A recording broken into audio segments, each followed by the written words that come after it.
खुलुमबाय लोगोफोर, गोजोन फुंबिलि बयनिसिमबो। नोंथांमोनखौ गोदान भिडिअ'आव आरो फिन खेबसेबाव बरायनाय जाबाय।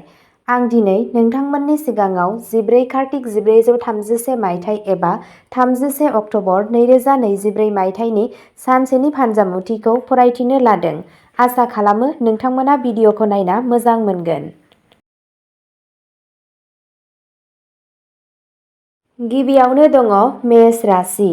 दिनै मेष राशिनि सुबुंफोरनि थाखाय दावगानायनि गोदान लामा बेखेवगोन।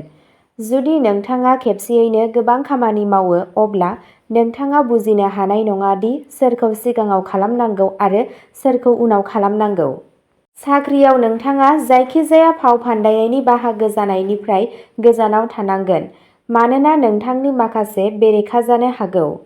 नोंथाङा नोंथांनि न'नि साजायनायाव मोजाङै गोसो होगोन। नोंथाङा मोनसे गोदान गारि बायनो हागोन, जाय नोंथांनि थाखाय मोजां जागोन। वृषभ राशि। वृषभ राशिनि सुबुंफोरनि थाखाय माखासे गोनो गोथो लाबोगोन। नोंथाङा गोबाव समनि उनाव सासे गोजाम लोगोखौ लोगो मोनगोन। मोजां मोनलायनाय जिउ खुंग्रा सुबुंफोरा गावनि जिउ लोगोरिजों माबा मोनसे बाथ्राखौ लानानै नांज्लायनो हागौ। दिनै नोंथाङा बबेहायबा बायजोआव थांनो खाबु मोननो हागौ। नोंथांनि खुदियाया नोंथांनिफ्राय माबा मोनसे खावलायनो हागौ, जायखौ नोंथाङा थारैनो आबुं खालामगोन। नोंथाङा जयै जिरायनांगोन आरो नखरारि जेंनाफोरनि सायाव रायज्लायनांगोन, अब्लासो बेफोरखौ बारग'नो हागोन। मिथुन राशि। मिथुन राशिनि सुबुंफोर जाय समाजारि बिथिङाव खामानि मावगासिनो दं, बिसोर माखासे मोजां खौरां खोनासंनो हागोन। नोंथाङा नोंथांनि जायखिजाया गोरोन्थिनि थाखाय उनदाहा खालामनो हागौ। नोंथाङा सोरखौबा जोबोद साननानै समायखिरा लानांगोन। जुदि नोंथाङा गुबुन साख्रिनि थाखाय अफार मोनोब्ला नोंथाङा मोनसे गोजाम साख्रि नागारनो हायो आरो बेयाव हाबनो हायो। जायखिजाया बाहागोआव जायखिजाया बाथ्रा बुंनायनि सिगां नोंथाङा मोजाङै साननांगौ। कर्क राशि। कर्क राशिनि सुबुंफोरनि थाखाय दिनैनि साना साननो गोनां खामानिफोरखौ फोजोबनायनि सान जागोन। नोंथाङा सम्पथिजों सोमोन्दो थानाय माखासे मोजां खौरां खोनानो हागौ। नोंथाङा नोंथांनि जिउ लोगोरिखौ गोबां शपिंआव लांनो हायो। नोंथांनि खरसाया बांनायनि जाहोनाव नोंथांनि जेंनाफोराबो बांगोन, नाथाय नोंथाङा माखासे रां मोननो हागौ, जायखौ नोंथाङा आसा खालामाखैमोन। नोंथाङा गावनि बिमाजों माबा मोनसे बाथ्रा दान्थेलायनो हागौ। सिंह राशि। दिनैनि साना सिंह राशिनि सुबुंफोरनि थाखाय मोनसे रंजाथाव सान जानो थांगासिनो दं। संसारारि गोजोननायनि रंजानायनि राहाया बांगोन। नोंथांनि दावगानायनि लामायाव फैनाय हेंथाफोरखौ बोखारनाय जागोन। नोंथाङा माबा मोनसे खामानिनि थाखाय सानथांखि बानायनांगोन। नोंथाङा गावनि बिमाजों माबा मोनसे बाथ्रा दान्थेलायनो हागौ। नों मोनसे गोजाम गोरोन्थिनिफ्राय सोलोंनांगोन। जुदि नोंथांनि मोजां मोनसिननाय बेसादफोरनि मादाव बबेबा खावजादोंमोन, अब्ला नोंथाङा बेखौ मोननो हागौ। कन्या राशि। कन्या राशिनि सुबुंफोरनि जायखिजाया लुबैनाया जाफुंगोन, जाहाथे बिसोरो गावसोरनि न'आव मोनसे हाबाफारि खुंनो हायो। नखरनि सोद्रोमाफोरा नोंथांनि न'आव फैबाय थागोन।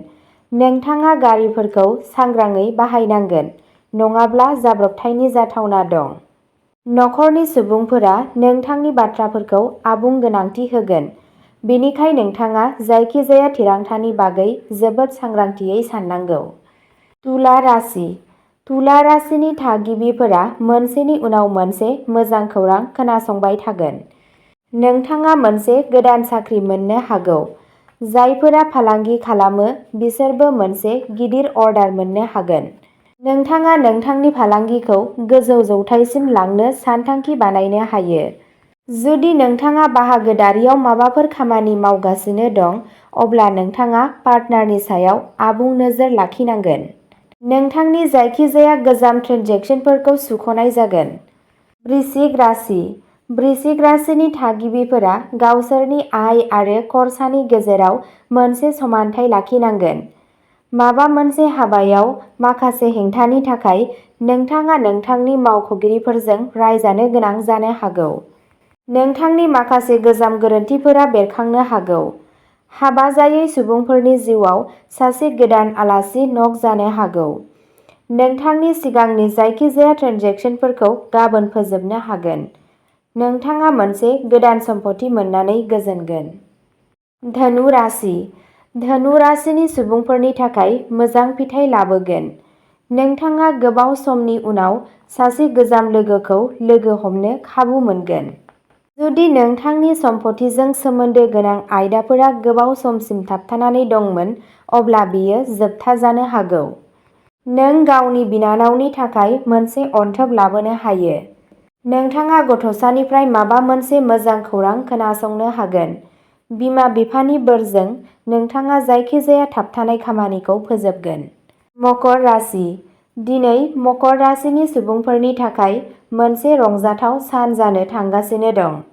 गोख्रों रांखान्थियारि थासारिनि थाखाय नोंथांनि खुसिखौ मिथिनो मोननाय नङा।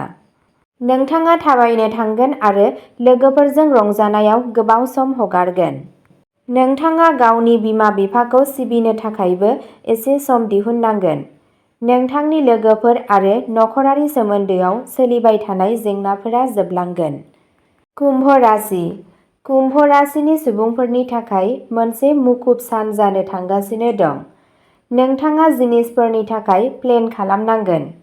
जुदि नोंथाङा रां थिसननायजों सोमोन्दो गोनां जायखिजाया सानथांखिनि बागै खोन्थायो, अब्ला नोंथाङा बेयाव जोबोद साननानै रां थिसननांगौ।